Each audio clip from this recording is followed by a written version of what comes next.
തിരുവചന സന്ദേശങ്ങൾ ശ്രവിക്കുന്നതിനായി ഭാഗ്യവചനധാര ഇന്ന് തന്നെ സബ്സ്ക്രൈബ് ചെയ്യുക. ദൈവം നിങ്ങളെ അനുഗ്രഹിക്കട്ടെ. ത്രിയേക ദൈവത്തിന് സ്തുതി. ഭാഗ്യവചനധാരയിലേക്ക് ഏവർക്കും സ്വാഗതം. അപ്പോസ്തല പ്രവൃത്തികൾ 7-ാം അധ്യായം 55-ാം വാക്യം. അവനോ പരിശുദ്ധാത്മാവ് നിറഞ്ഞവനായി സ്വർഗത്തിലേക്ക് ഉറ്റുനോക്കി ദൈവമഹത്വവും ദൈവത്തിന്റെ വലത്തുഭാഗത്ത് യേശു തമ്പുരാൻ നിൽക്കുന്നതും കണ്ടു. ക്രൈസ്തവ സഭയുടെ ആദ്യ രക്തസാക്ഷിയായ സ്തേഫാനോസ് ശമ്മാശന്റെ രക്തസാക്ഷിത്വ വേളയിൽ അവൻ ദർശിച്ച ദർശനമാണ് ഈ വാചകത്തിന്റെ പശ്ചാത്തലം.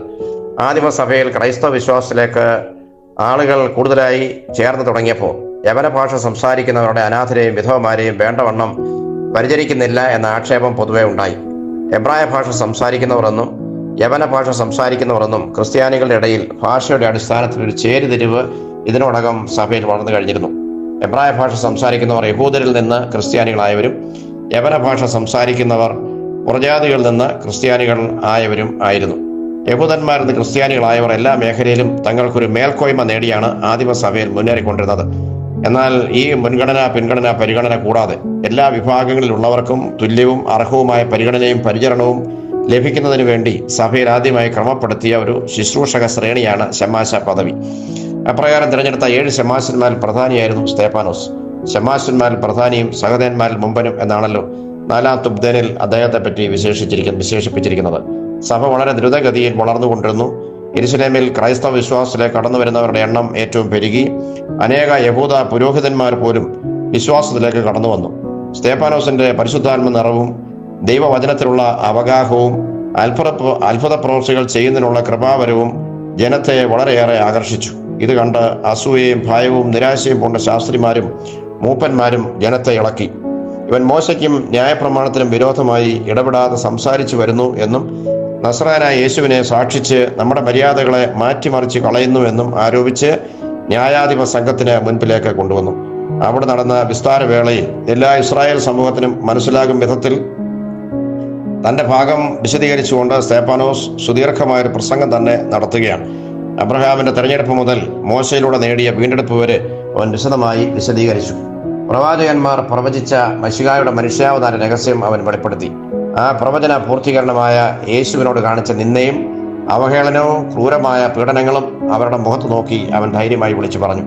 ശാഠ്യക്കാരും ഹൃദയത്തിനും ചെവിക്കും പരിശോധനയില്ലാത്തവരുമായുള്ളവരെ, നിങ്ങളുടെ പിതാക്കന്മാരെ പോലെ തന്നെ നിങ്ങളും എല്ലായ്പ്പോഴും പരിശുദ്ധാത്മാരോട് മറുത്ത് നിൽക്കുകയാണ്.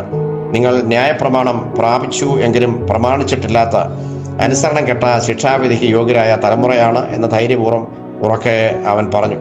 ഇത് കേട്ട ന്യായാധിപ സംഘവും ജനവും കലിപൂണ്ട് പല്ല് കടിച്ച് അവന്റെ നേരെ പാഞ്ഞെടുത്തു.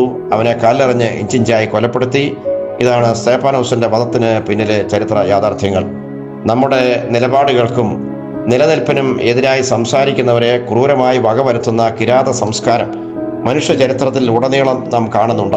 യേശുക്രിസ്തുവിന് വേണ്ടി സ്തേഫാനോസ് രക്തസാക്ഷിയായി എന്ന ഒറ്റ കാരണത്താൽ സ്തേഫാനോസിന്റെ രക്തസാക്ഷിത്വത്തെ അത് മഹത്വത്തോടെയും ആദരവോടെയും മനസ്സിൽ സ്വീകരിക്കുവാനാണ് നമുക്കെല്ലാവർക്കും താല്പര്യം. എന്നാൽ സമൂഹത്തിൽ നിലനിൽക്കുന്ന മനസാക്ഷിയില്ലാത്ത മനുഷ്യന്റെ കിരാത സംസ്കാരത്തെ അപലപിക്കുവാനോ ആ ക്രൂരത സമൂഹത്തിൽ നിന്ന് തുടച്ചു മാറ്റപ്പെടണം എന്ന നിലയിൽ ചിന്തിക്കുവാനോ നാം തയ്യാറാകുന്നില്ല എന്നതാണ് ഏറ്റവും വലിയ ഗതികേട്. ഈ സന്ദേശം തയ്യാറാക്കുമ്പോൾ ഇന്നത്തെ പത്രത്തിൽ വന്ന മനുഷ്യ മനസാക്ഷിയെ ഞെട്ടിച്ച അതിക്രൂരമായ വാർത്ത കാണുകയുണ്ടായി. വംശീയ കലാപം നടക്കുന്ന മണിപ്പൂരിൽ എതിർ വംശത്തിൽപ്പെട്ട സ്വന്തം ഭാര്യയെ കാണാൻ വന്ന ഋഷികാന്ത് സിംഗ് എന്ന യുവാവിനെ അയാൾ കൈകൂപ്പി തൊഴുത് കേണപേക്ഷിച്ചിട്ടും വകവയ്ക്കാതെ പട്ടാപ്പകൽ തെരുവിന്റെ മധ്യത്തിൽ വെച്ച് വെടിവെച്ച് കൊന്നിരിക്കുന്നു. ലോകം പുരോഗമിച്ചു. സംസ്കാരത്തിൽ ഇന്ന് നാം വളരെ ഉയർന്ന നിലയിലെത്തി എന്നെല്ലാം അഭിമാനിക്കുന്നു. എങ്കിലും മനുഷ്യ മനസ്സിലെ കാട്ടാളന് മാത്രം മാറ്റം വന്നിട്ടില്ല. എത്ര ഹൃദയഭേദകമായിരിക്കുന്നു ഈ സംഭവം. സ്വന്തം ഭാര്യ മറ്റൊരു വംശജ ആയതിനാൽ അവരോടൊത്ത് ജീവിക്കുവാൻ അനുവദിക്കാതെ, അവകാശം നൽകാതെ ക്രൂരമായി അവനെ കൊലപ്പെടുത്തിയിരിക്കുന്നു. എത്ര ക്രൂരമായ അപലപനീയമായ സംഭവമായിരിക്കുന്നു ഇത്. സ്തേഫാനോസിനെ കൊന്ന തലമുറ, കല്ലെറിഞ്ഞു കൊന്ന തലമുറയുടെ അനന്തര തലമുറ ഇന്നും സമൂഹത്തിൽ വിരാജിക്കുകയാണ്. സ്തേഫാനോസ് എന്ന വാക്കിന്റെ അർത്ഥം കിരീടം എന്നാണ്. പേര് അന്വർത്ഥമാക്കിക്കൊണ്ട് അവൻ കിരീടധാരിയായി സ്വർഗത്തിലേക്ക് സ്വീകരിക്കപ്പെട്ടു. സ്തേഫാനോസ് കല്ലേറ് കൊണ്ട് മരിക്കുമ്പോൾ അവൻ 27 വയസ്സ് പ്രായം എന്നാണ് ചരിത്രകാരന്മാർ രേഖപ്പെടുത്തിയിരിക്കുന്നത്. നല്ല യൗവനയുക്തനായ ചെറുപ്പക്കാരൻ താൻ വിശ്വസിച്ചവനും പ്രിയം വെച്ചവനുമായ ക്രിസ്തുവിന് വേണ്ടി ഇഞ്ചിഞ്ചായി മരിക്കുവാൻ മടിയില്ലാതെ മരണം ഏറ്റുവാങ്ങി. അവൻ സ്വർഗത്തിലേക്ക് നോക്കുമ്പോൾ പിതാവിന്റെ വലത്തുഭാഗത്ത് യേശു തമ്പുരാൻ എഴുന്നേറ്റ് നിന്ന് അവനെ സ്വീകരിക്കുന്നത് അവൻ കാണുകയാണ്. ആ കാഴ്ചയിൽ അവന്റെ എല്ലാ വേദനകളും അലിഞ്ഞ് ഇല്ലാതായിരിക്കുന്നു. അവൻ തന്റെ നാഥനെ പോലെ അവസാന നാഴികയിലും തന്നെ കല്ലെറിഞ്ഞ് കൊല്ലുന്നവർക്ക് വേണ്ടി പ്രാർത്ഥിച്ചുകൊണ്ട് ഇഹലോകവാസം വെടിഞ്ഞു.